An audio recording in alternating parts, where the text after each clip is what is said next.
Evangelio de nuestro Señor Jesucristo según San Juan. A la hora de pasar de este mundo al Padre, Jesús levantó los ojos al cielo y oró diciendo: Padre Santo, no ruego solamente por ellos, sino también por los que, gracias a su palabra, creerán en mí. Que todos sean uno, como tú, Padre, estás en mí y yo en ti, que también ellos sean uno en nosotros, para que el mundo crea que tú me enviaste. Yo les he dado la gloria que tú me diste para que sean uno, como nosotros somos uno, yo en ellos y tú en mí, para que sean perfectamente uno y el mundo conozca que tú me has enviado y que los has amado a ellos como me amaste a mí. Padre, quiero que los que tú me diste estén conmigo donde yo esté, para que contemplen la gloria que me has dado, porque ya me amabas antes de la creación del mundo. Padre justo, el mundo no te ha conocido, pero yo te conocí, y ellos te conocieron y reconocieron que tú me enviaste. Les di a conocer tu nombre y se lo seguiré dando a conocer, para que el amor con que tú me amaste esté en ellos y yo también esté en ellos. Palabra del Señor.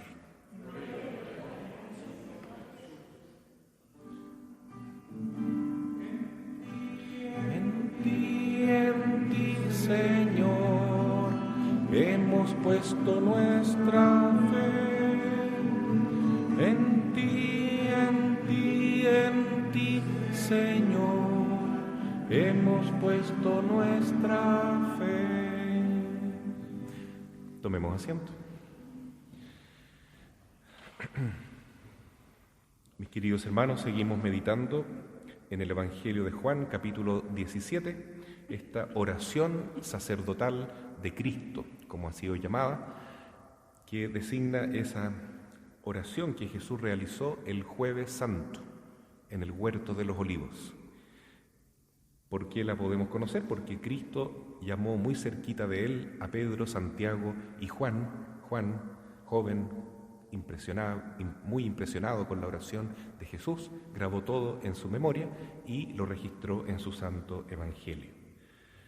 Y lo que pide Jesús antes de morir, porque es la víspera del Viernes Santo, no es por sí mismo tanto, ¿no? Él no pide para no sufrir tanto, para que no le duelan los clavos, para tener fuerza, para salir adelante de esta pasión. No, lo que pide Jesús es por la Iglesia. Primero pide por sus apóstoles, para que sean uno, para que estén unidos siempre, los apóstoles. Vale decir, hoy día serían los obispos, ¿no? Los obispos de la Iglesia, que son los sucesores de los apóstoles, que se mantengan en la unidad, para que el mundo crea que tú me has enviado. Es importante que los obispos estén en comunión con el Papa, el sucesor de Pedro, porque así será posible que el mundo crea que tú me has enviado. De hecho, los primeros cristianos, al ver la unidad de las primeras comunidades, cómo se querían, cómo se trataban bien, cómo se ayudaban, cómo nadie sufría necesidad, cómo ellos estaban realmente llenos de alegría, uniéndose siempre en oración, comulgando en la Eucaristía. Ese ejemplo de unión y de vivir en el Espíritu Santo era lo que atraía nuevos cristianos y lo que confirmaba que realmente Cristo es verdaderamente nuestro Salvador. Entonces, ¿cómo podemos ayudar a Jesús en esta tarea de llevar el reino al mundo? ¿Cómo podemos evangelizar mejor? Esto es fundamental, lo que pide Jesús. Tenemos los cristianos que mantenernos unidos.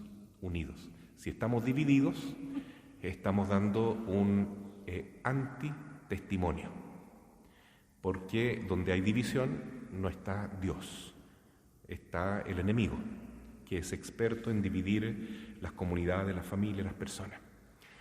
Entonces, esa es la oración recurrente de Jesús, que sean uno, Padre, como tú y yo somos uno. Ese misterio de la Santísima Trinidad, ¿no? Que es una unidad de 3 personas divinas, Padre, Hijo y Espíritu Santo, en un solo ser, un solo Dios, 3 personas distintas.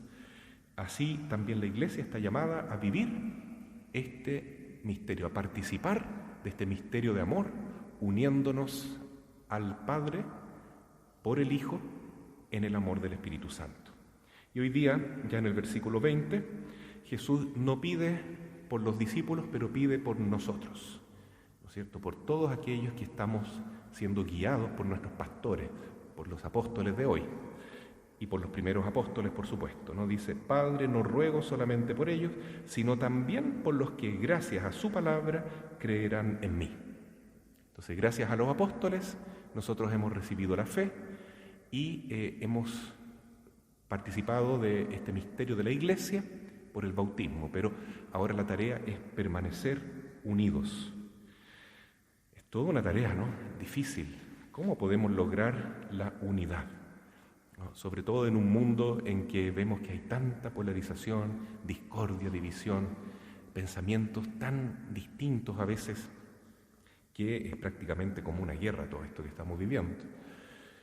Y cómo la Iglesia, en este ambiente de tanta falta de unidad y de amor, puede dar testimonio.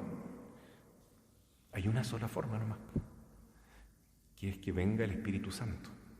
Sin el Espíritu Santo no hay ninguna posibilidad. Por eso esta semana es la semana de oración, para que venga el Espíritu Santo. Es una semana de cenáculo, ¿no?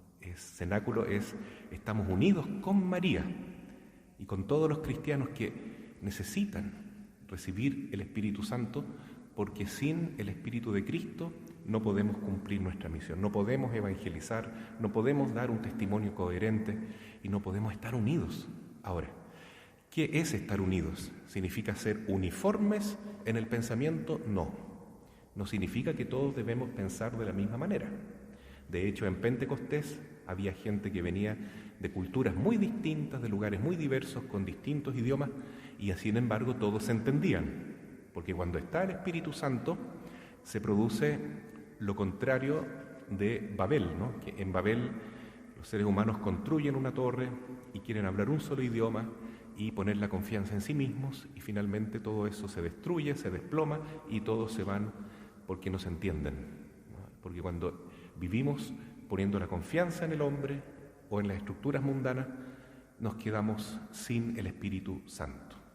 En cambio, cuando está el Espíritu Santo, respetando nuestras diferencias, nosotros logramos entendernos y ser uno, porque la unidad, insisto, no consiste en que todos pensemos igual, en que todos estemos hoy en el mismo partido o en la misma familia, si se entiende, ¿no?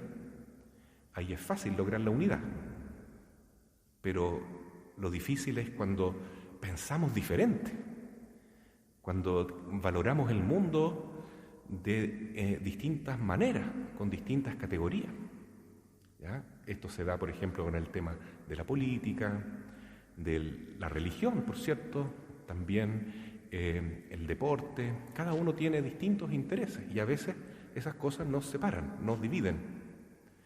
Entonces, ¿cómo logramos esa unidad? Bueno, en la religión, por supuesto, sería una falsa unidad decir todas las religiones valen lo mismo, todo nos lleva a Dios, Dios perdona todo. No, eso no es cierto, porque ayer Jesús dijo: para que sean uno, conságralos en la verdad. Y solo existe una verdad, la verdad de Cristo Jesús, que está dada en la Iglesia Católica, y no hay otra verdad. Eso no significa que no podamos tener un diálogo con los que piensan diferente, con los hermanos cristianos separados de la Iglesia, diálogo entre distintas religiones. Es posible en el amor de Dios, pero siempre salvaguardando nuestra identidad católica. Nunca podemos decir: ahora la verdad se tranza para lograr la unidad. No, eso no sería fe, sería una política religiosa, que no es lo que Dios quiere. Se llama irenismo esa herejía. Irene significa paz, pero es una falsa paz. Para estar en paz con todo, entonces yo cedo a los principios de la Biblia, de la moral, de la fe, para llevarme bien con los demás. Eso no logra una verdadera unidad, sino una unidad humana que se va a resquebrajar muy rápido. La otra unidad que no es mala, que es muy buena, es la unidad que sentimos en nuestra propia familia o en nuestro grupo de amigos o a lo mejor en el partido político al que pertenezco. Está bien que uno se junte con las personas con las cuales se identifica en su modo de pensar. Ya. Lo malo sería decir, yo no salgo de este círculo, no soy capaz de ponerme en el lugar del otro, del que piensa diferente.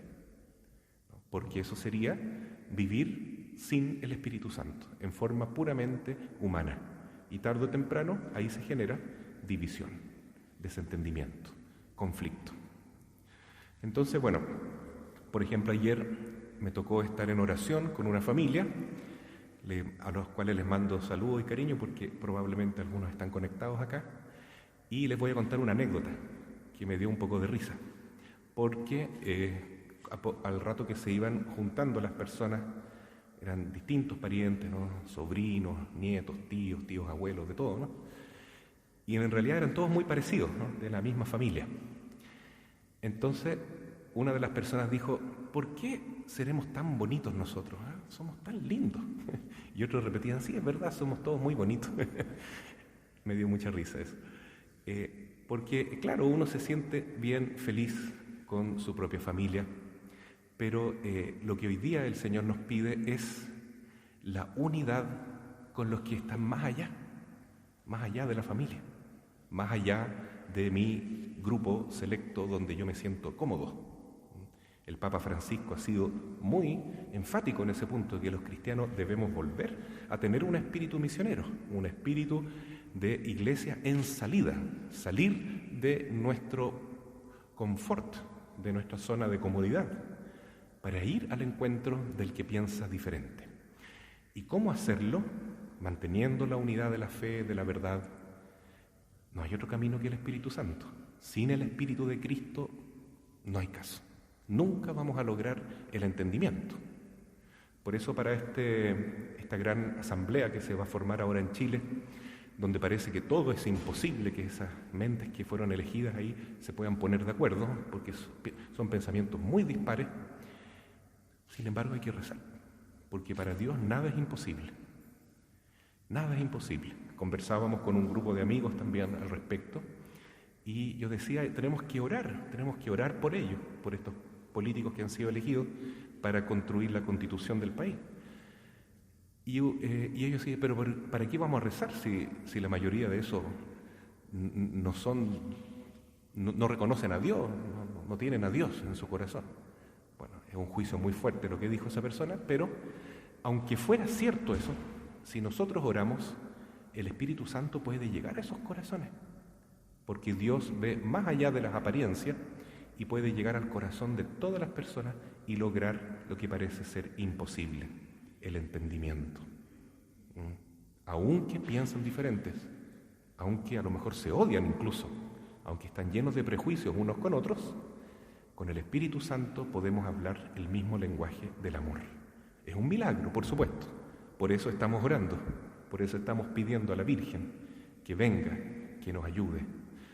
A veces hay personas que se me acercan y me dicen, Padre, ¿cómo usted puede dejar que tal persona sea animador en esta comunidad? Mire el pensamiento político que tiene, qué escándalo. Y yo le digo, ¿qué importa? Es una persona. Yo no soy mejor que esa persona porque piense con otro pensamiento político. O a veces hay personas que me dicen, Padre, ¿cómo usted puede dejar que entre esta persona a la iglesia? Usted tiene que sacarlo. Si esa persona recurre a los brujos, hace brujería. ¿Y quién soy yo para juzgar si esa persona se quiere convertir o no? Si Jesús vino a buscar a los pecadores. Y eso es un error que cometemos siempre nosotros.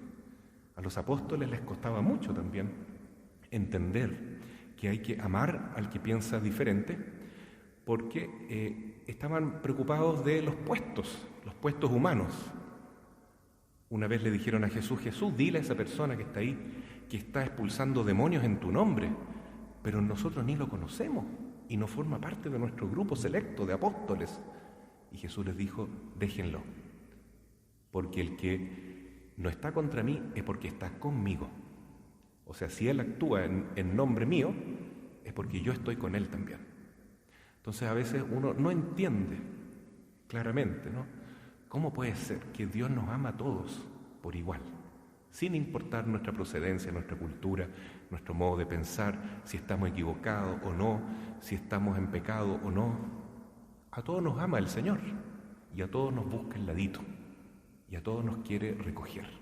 En el grupo de los apóstoles había personas tan dispersas, tan diversas en su pensamiento, que si uno estudia un poco no entiende cómo podían quererse tanto esos apóstoles entre ellos. Por ejemplo, Mateo era un cobrador de impuestos. Tenía que convivir con Simón Celote. Uno era, como se diría hoy día, de extrema derecha, otro sería de extrema izquierda. Celote significaba en ese tiempo los terroristas, ¿no? Los que estaban en la primera línea en la revolución. Igual a este señor que tuvieron que reemplazar por Jesús, ¿no? ¿A quién eligen?, dijo Pilato, ¿a Barrabás, que era un celote, era un terrorista, o a Jesús? Y la gente prefirió a Barrabás. Bueno, este Simón Celote, que era apóstol, también era de eso, ¿no? Violento, ¿no?, en su forma de pensar. Y Jesús lo llamó igual, y lo juntó con Mateo, y lo juntó con los pescadores, y lo juntó con Pablo, que era un hombre culto, un fariseo.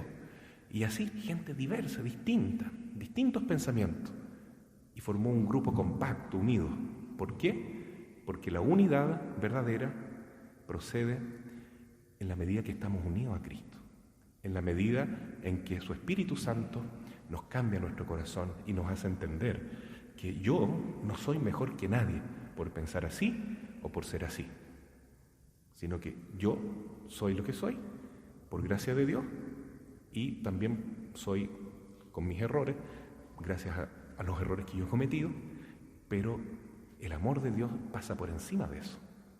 Me quiere, Dios me ama, Dios te ama, y Dios quiere que nos seamos como un montón de ladrillos pegados por un cemento a la fuerza, sino que estemos unidos orgánicamente como iglesia, como familia, en su Espíritu Santo, que es amor verdadero, que es la tercera persona de la Santísima